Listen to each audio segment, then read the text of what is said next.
mencela orang. Karena kata Syekh Muhammad Mutawalli Syarawi, "Ma min 'abdin yu'ibu 'ala akhihi dzamban." Kalau ada seseorang yang mengejek, mencela perbuatan salah saudaranya, illa wa yubtala bihi, maka nanti dia akan diuji dengan perbuatan yang sama. Hati-hati, ejek, celah, engkau akan diuji dengan diberikan kesempatan melakukan perbuatan yang sama. Fa idza balaghaka an fulanin sayyi'ah, kalau sampai berita kepadamu tentang kesilapan, kesalahan seseorang, faqul, maka katakan dalam dirimu, ghafarallahu lana wa lahu, semoga Allah memaafkan, mengampunkan dia dan memaafkan kami, memaafkan kita. Ghafarallahu lana wa lahu, semoga Allah mengampuni, memaafkan dosa kita dan juga memaafkan dosa dia. Hati-hati mencela, mengejek orang. Yang kedua, saat disebutkan nama kita dengan kejelekannya, misal kalau itu kemudian benar, hati-hati menjadi gibah, kalau itu salah menjadi fitnah. Dan setiap gibah atau fitnah ketika disebutkan, maka semua dosa kita ditransfer kepada dia dan pahala dia ditransfer ke kita. Ini hampir mau jebol. Menggunjing adalah Anda menyebut sesuatu yang terjadi pada seseorang yang normal otak akhlaknya. Jika dia mendengar, dia akan tidak senang. Anda menceritakan mungkin dia adalah orang melakukan dosa. Mohon maaf, apakah dia pernah mabuk, ya, atau berjudi, atau zina.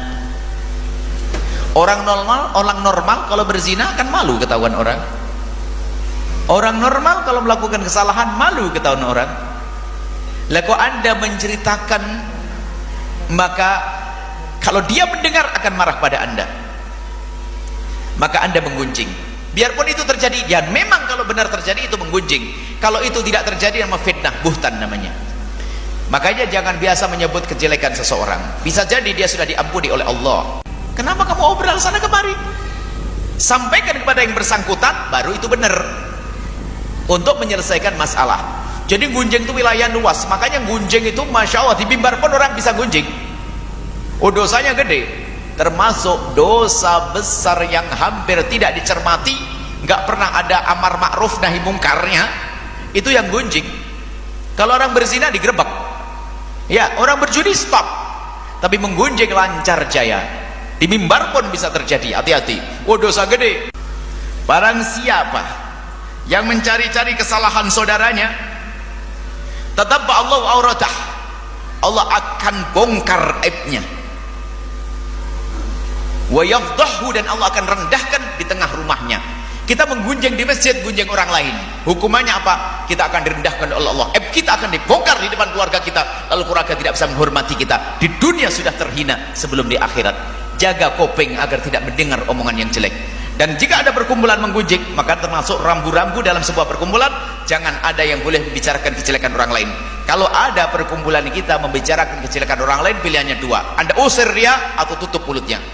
Jangan boleh tinggal di situ kalau Anda ingin selamat. Yang dimaksud dengan qibah bukan qibah, ribah. Diambil dari kata ghaba. Ghaba, ghaib, artinya tak nampak. Ribah, aku sebut aib engkau ketika kau tak ada, namanya ghibah. Zikruka akhaka bima yakrahu, kau sebut aibnya ketika dia tak ada di depanmu. Kalau engkau punya kawan suka menyebut aib orang lain di depanmu, hati-hatilah, ketika kau tak ada, aibmu yang akan disebutkannya ke orang lain. Itu sudah hukum kepastian. Apa hukumnya ghibah dalam bulan puasa? Tak ada pahala puasanya. Macam orang menabung di bank senturi, kosong melong. Rubba sa'imin, betapa banyak orang puasa, laisa lahu min siyami ilal ju', tak ada pahala apa-apa kecuali lapar saja.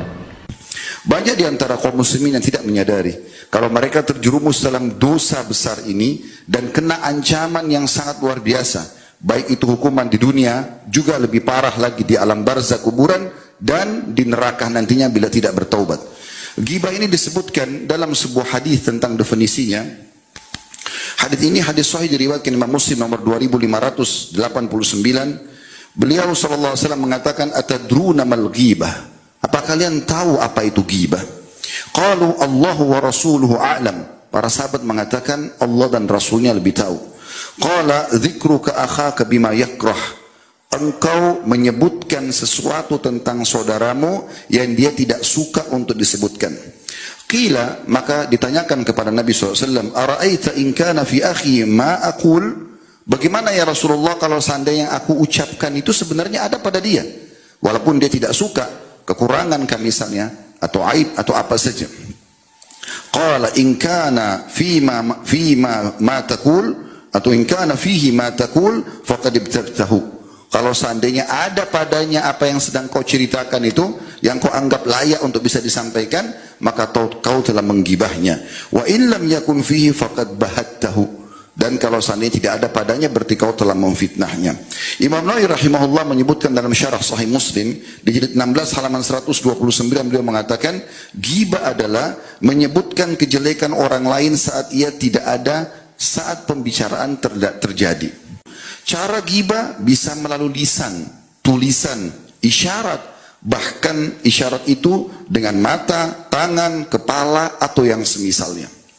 Dari yang kita dengar dari hadis tadi tentang definisi ghibah dan apa yang dirincikan oleh Imam Nawawi rahimahullah, berarti hampir semua kita bisa bahasakan yang bertujuan menyampaikan apa yang tidak disukai oleh orang yang sedang kita sampaikan tentang dia, masuk dalam dosa ini. Pernah ada seseorang bertamu ke rumah Aisyah radhiyallahu anha dalam sebuah riwayat yang sahih diriwayatkan oleh Imam Ahmad jilid 6 halaman 136. Ada seorang wanita berkunjung dan bertamu ke rumah Ummul Mukminin Aisyah radhiyallahu anha. Setelah selesai dia sampaikan hajatnya dan wanita itu mau keluar atau sudah keluar dari rumah Aisyah, Nabi SAW ada di situ. Maka Aisyah radhiyallahu anha memberikan isyarat dengan tangannya seakan-akan menggambarkan wanita itu pendek. Itu saja, cuma isyarat tangan, ya, mengisyaratkan kalau wanita yang tadi datang itu tubuhnya pendek dan tidak ada hajat untuk menyampaikan orang itu pendek atau tinggi, kecuali memang yang disampaikan apa yang sedang dia inginkan untuk ditanyakan. Maka Nabi SAW spontan mengatakan kepada Ummul Mukminin Aisyah, qad tabtihi, atau qad tabtiha, artinya engkau telah menggibahnya. Jadi isyarat saja sudah cukup kena dosa ini.